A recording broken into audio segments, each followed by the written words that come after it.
مساء الخير عماد. طبعا يسعدني أن أستضيف الرئيس التنفيذي لدلتا ايرلاينز إد باستيان، لا سيما بعد الإعلان الذي سمعناه منذ يومين إطلاق أول رحلة من أتلانتا إلى الرياض. ستكون دلتا ايرلاينز هي شركة الطيران الأمريكية الوحيدة الأولى التي تدخل إلى السوق السعودية. Ed, congratulations on this big announcement. It's exciting news. I mean, Delta will be the first airlines that will enter the Saudi market. Tell us more about the timing. Why now? Well, when you see here what's going on in Riyadh as well as what's going on throughout the kingdom, it's a tremendous amount of energy, tremendous amount of optimism, tremendous amount of investment. And we started coming here about a year ago working with the PIF as well as Riyadh Air, which just launched their first flight this week. And we decided as partners now that we should be flying directly from the U.S. to Riyadh. We're going to be flying from Atlanta. We'll be the first U.S. airline offering that direct service. And I think it's going to be really successful. And how frequent will it be? How many times per week? And when will the first non-stop flight start? Right now we're limited by aircraft, so we're waiting for some more Airbus. There'll be an Airbus 350 aircraft, our largest aircraft. We expect to get a number of those new deliveries next year. It'll be starting in October of next year. And initially it'll be 3 times a week, but we hope eventually over the course of the coming months then to accelerate to daily and hopefully more than daily.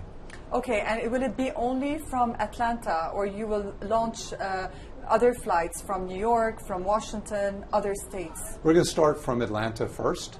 And of course, next year, I would imagine Riyadh Air may very well be starting its own direct service between Riyadh and Atlanta, and we'd be working in partnership with them as well.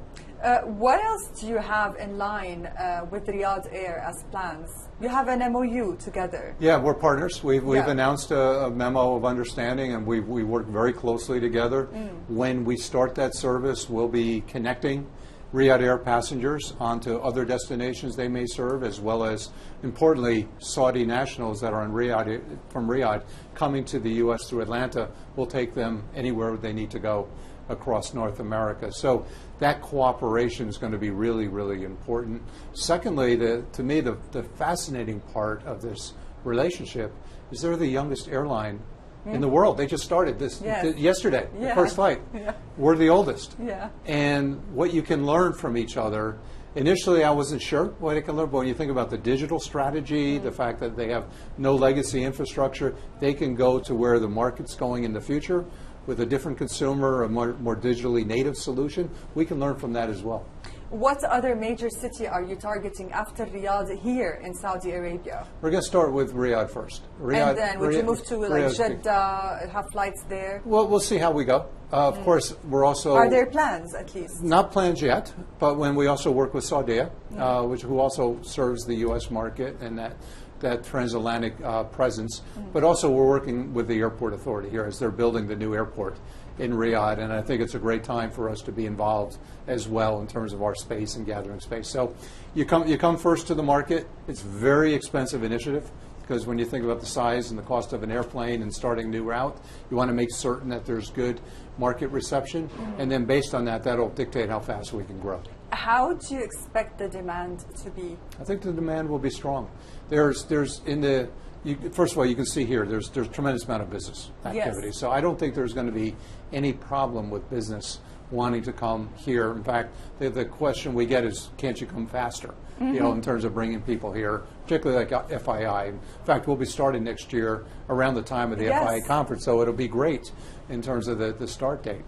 The U.S. consumer still doesn't understand Saudi very well. It's been a market that U.S. consumers haven't had access to for a long time. And so I think there's a lot of uncertainty. But as we get into the market, we explain, we show them where to go. It's not just Riyadh. Of course, it's the Red Sea. It's Honolulu, going to many beautiful places that this kingdom has to offer. I think you'll see a lot of willingness of U.S. consumers to want to go explore, especially the younger generation. But you would probably start with relying on business tourism rather than normal tourism? No, we're going to do both. We're going to do both. See, we announce a year. But the demand, you expect the demand to come from business at first? I think the stronger demand will be business, but we announce a year in advance so that we can build a lot of anticipation with consumers. So we're working with the local minister, the Saudi Minister of Tourism, and his department to create great interest in the marketplace. And so we're going to be building demand all through the year. It's going to be available for sale coming pretty soon.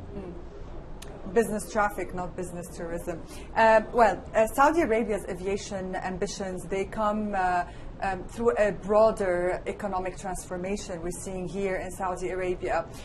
How do you see Delta positioning itself to benefit from all of this transformation we're seeing? I think it's amazing what you see going on here.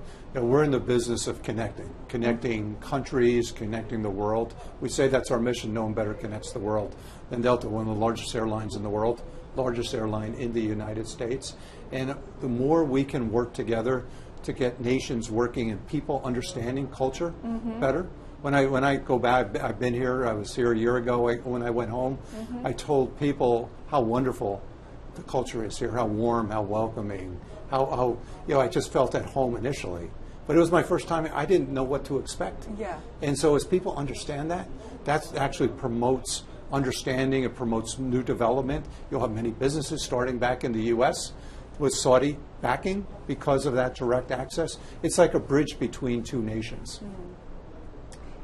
Beyond Saudi, will you eventually look to enter new markets in the region? You have a lot of opportunities here, don't you see that? We do. We have a lot of opportunities out in the world too, right?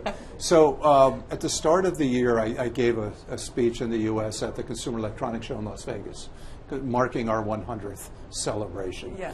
And I talked about the second century of flight for Delta is about connecting the world, going much more international, to your point. And I made a point, people don't realize only 1 in 5 people in the world have ever been on an aircraft. It's tiny. That's low. Only 1 in 5. Yeah, and so we need to figure out how to make it more available, more affordable, more sustainable, accessible, and that's our strategy. And we're starting here in Riyadh. So the Middle East is part of your expansion plans, Middle East not is only Saudi Arabia. Saudi Arabia is the focus. Of course, you've got neighbors here in Dubai with big hubs, and Qatar and Abu Dhabi. We're not focused on those markets. Because they don't have a big home market. What about Syria? Well, not yet. We'll have to wait.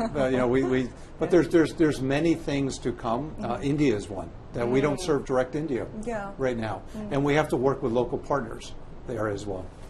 What about geopolitical risks? Does this concern you regarding this region? You're always concerned, and you pay attention to.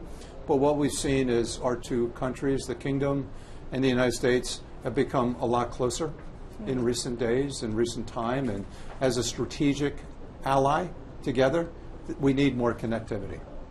And do you see any regulatory limitations working here? Well, now you are about to start. Are there regulatory limitations in comparison to other countries?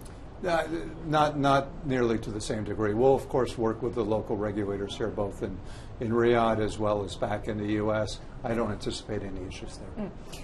Last but not least, are you going to explore deeper partnership with Riyadh Air, maybe equity stakes or a deeper partnership, more than just a memorandum of understanding? Yes, of course. Most of our relationships, we have relationships with a lot of international airlines. We create joint ventures, and they have what's called antitrust immunity so that we can work even closer together. We're definitely going to explore that with Riyadh Air. We got to start flying first before we can do that, but we'll do that. That'll allow us to work even tighter together, whether it's on maintenance and repair opportunities, whether it's technology, whether it's allowing each carrier to grow faster in the market. Through joint ventures. Through joint venture together. Yeah. Thank you so much for this interview. It's great to be here. For being here with us. Thank you. إذا عماد، كان هذا طبعا كانت مقابلتي مع رئيس التنفيذي لدلتا ايرلاينز إد باستيان.